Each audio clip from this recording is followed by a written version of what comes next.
আমাৰ জিলা কাৰাগাৰ মঙলদৈৰ কাৰণে আজি এটি অতি সৌভাগ্যৱান দিন।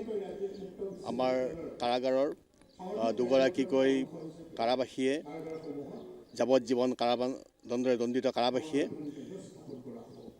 স্নাতকোত্তৰ মহলাত এগৰাকীয়ে প্ৰথম বিভাগত উত্তীৰ্ণ হৈছে আৰু আন এগৰাকী দ্বিতীয় বিভাগত উত্তীৰ্ণ হৈছে। আৰু এই অনুষ্ঠানটিৰ লগত সংগতি ৰাখি আমি এটা গুৰুসকলক যিসকলক গুৰুৰ কাৰণে অৰ্থাৎ কে হেন্দ্ৰিক কৃষ্ণকান্ত সন্দিকৈ অপেন ইউনিভাৰ্চিটিৰ পৰা যিসকল শিক্ষাগুৰু বা ডিষ্ট্ৰিক্ট লিগেল এইড ছাৰ্ভিচৰ যিসকল অধিবক্তা সকলোৰে প্ৰেৰণাতে আজি এই তেওঁলোকে ইমান অসম্ভৱক সম্ভৱ কৰি তোলাটো সম্ভৱ হৈছে।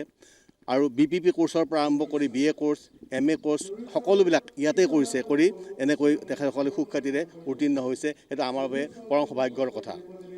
আৰু ইয়াতে আটাইতকৈ ডাঙৰ কথা হ'ল কি, আমি এই যিসকল শিক্ষাগুৰুৱে তেখেতসকলক আগুৱাই দিলে সেইসকলক আমি এই অনুষ্ঠানটিৰ জৰিয়তে গুৰু প্ৰণাম অৰ্থাৎ তেওঁলোকক কৃতজ্ঞতা আমি জ্ঞাপন কৰিব বিচাৰিছোঁ। আৰু আপোনালোক সকলোৰে সহযোগিতা আৰম্ভ কৰি বিচাৰিছোঁ যাতে অসমৰ সকলো কাৰাবাসীয়ে এনেকৈ পঢ়া শুনা কৰি উন্নতি কৰিব পাৰে, নিজৰ জীৱনৰ ব্যৰ্থ হোৱা সময়খিনিক যাতে নিগেটিভ সময়খিনিক যাতে পজিটিভ সময়লৈ অৰ্থাৎ যোগাত্মক দিশলৈ আগবাঢ়ি যাব পাৰে, তাকে আমি কামনা কৰিছোঁ।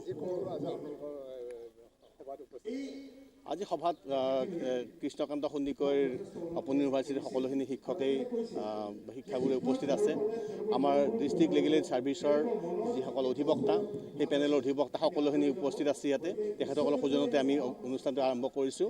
আৰু দ্বিতীয়তে আৰু হৈ কি আমি উপ আৰক্ষী অধীক্ষক মঙলদৈ বাইদেউ ইয়াতে উপস্থিত আছে।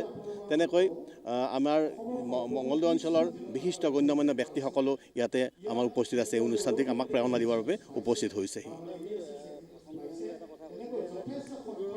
হয়, জেল হ'ল এখন আচলতে অপৰাধ নিৰ্মাণৰ কাৰখানা নহয়। কাৰাগাৰ হোৱা উচিত এখন কাৰাগাৰখন হোৱা উচিত এখন সংশোধনাগাৰ। অৰ্থাৎ ইয়াতে মানুহ আহিব আৰু আহি নতুন অপৰাধীৰ সৃষ্টি নহ'ব, ইয়াৰ পৰা নতুনকৈ এটা নতুন প্ৰেৰণাৰে নতুন জীৱন এটা লাভ কৰি সমাজৰ কাৰণে এটা বিশিষ্ট ব্যক্তি হিচাপে, সমাজৰ বহুমূলীয়া ব্যক্তি হিচাপে পৰিগণিত হ'ব। তাকে আমি কাৰাগাৰৰ মাজতে আমি প্ৰকাশ কৰিব বিচাৰিছোঁ। এই ব্যৱস্থাৰ মাজেদি আমি পৰিৱৰ্তনটো বিচাৰোঁ বা আশা কৰি আহিছোঁ। হয়, অৰূপজ্যোতি ডেকা এটা উদাহৰণ, যিয়ে অকল নতুনকৈ নহয়, তেওঁ ইয়াতেই স্কুলৰ পঢ়া শুনা বাদ দি তেওঁ যাৱজ্জীৱন কাৰাদণ্ডিত হৈ তেওঁ ইয়ালৈ আহিছিল। কিন্তু ইয়াতে তেওঁ প্ৰথম BPP প্ৰগ্ৰেমে আৰম্ভ কৰিলে, BA কোৰ্চ কৰিলে, BAৰ পিছত তেওঁ আকৌ MA কোৰ্চ কৰিলে। MA কোৰ্চ কৰাই নহয়, তেওঁ তাতে প্ৰথম শ্ৰেণীতে উত্তীৰ্ণ হ'ল। সেয়া এটা ডাঙৰ উদাহৰণ। তেওঁ কেইবাখনো কিতাপো লিখিছে ইয়াত থাকিয়ে। গতিকে সেই প্ৰেৰণা আমাৰ প্ৰত্যেক কাৰাগাৰতে হোৱা উচিত আৰু তেনেকুৱা এটা পৰিৱেশ আমাৰ হোৱা উচিত বুলি মই আশা কৰোঁ। তেতিয়াহে মানুহে আচলতে মানৱ সম্পদ, কাৰাবাসীসকল মানৱ সম্পদলৈ ৰূপান্তৰিত হ'ব। সমাজৰ আৱৰ্জনাৰ পৰিৱৰ্তে সমাজখনলৈ এটা সুন্দৰ বৰঙণি আগবঢ়াবলৈ তেখেতসকলে সক্ষম হ'ব। হয়, আমাৰ কাৰণে আমি এটা ছাকচেছ বুলি ভাবোঁ, আমি সফল বুলি ভাবোঁ। আচলতে কাৰাগাৰৰ অৰ্থটোৱে হ'ল সংশোধনাগাৰ। ইয়াত অপৰাধ নিৰ্মাণৰ কাৰখানা নহয়, ইয়াত নতুন অপৰাধীৰ সৃষ্টি হোৱা নহয়।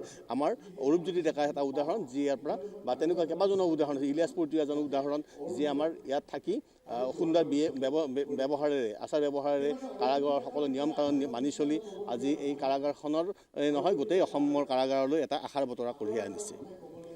যিকোনো খবৰৰ বাবে যোগাযোগ কৰক 7099017330 লগতে 7099017110 নম্বৰত।